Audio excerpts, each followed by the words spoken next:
So this is our presentation on the Joker. More specifically, what ideas are communicated through him. So Haven's going to go first and tell you a brief history of Joker. Okay, so the Joker, as seen there, he got his debut in 1939 and was introduced, he got his debut in 1939 in Batman #1, and he was introduced as sort of a crazy killer. It can best be summed up and seen in a quote made by a detective in that comic issue, and it said, "The Joker kills his victims with a smile." Essentially what had happened was that the Joker had taken a dart, you know, like you throw or blow, and essentially when it hit him, it was coated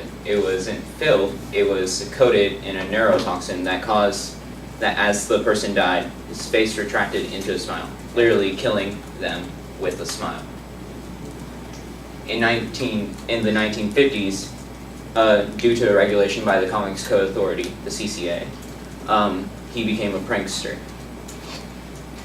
In the 1970s, the regulation wasn't as strict, so he was able to be a maniac. And so it wasn't necessarily exactly like how he was in the debut, but he was getting back on track to that. In 1986, during a 2-year story arc, he became suicidal. Essentially, when I say suicidal, I mean that during a fight with Batman, he killed himself on purpose so as to put blame on Batman for his death and pin it as a murder.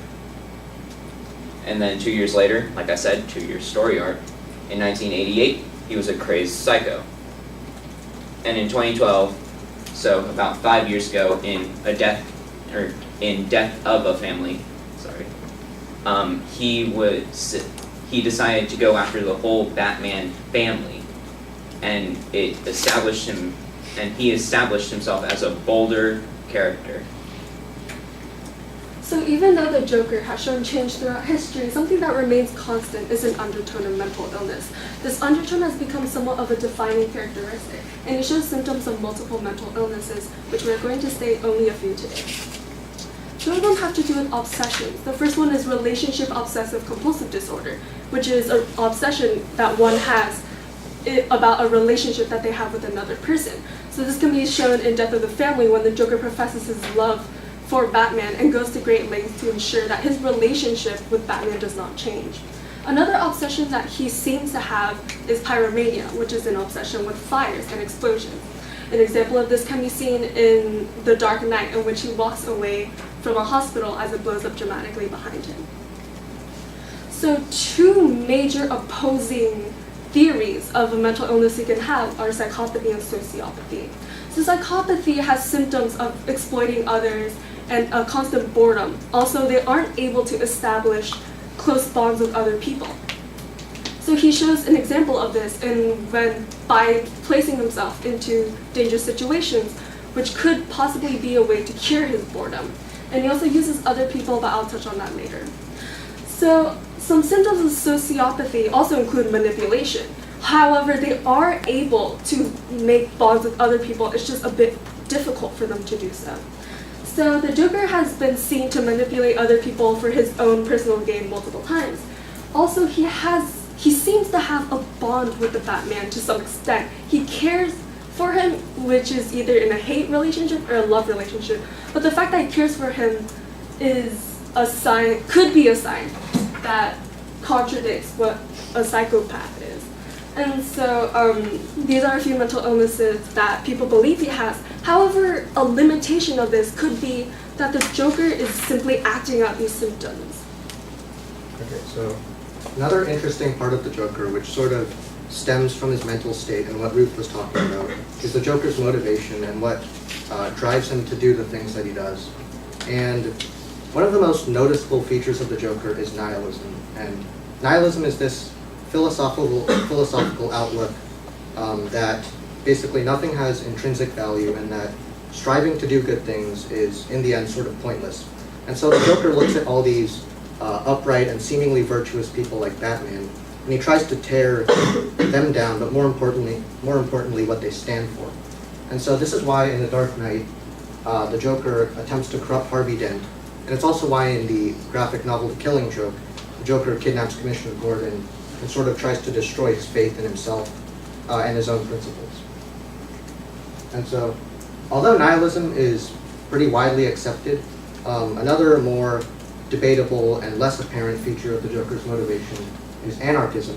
And this is actually most prevalent in The Dark Knight, where the Joker stands out as this character who's against the established order, and he talks a lot about chaos, and he calls himself an agent of chaos.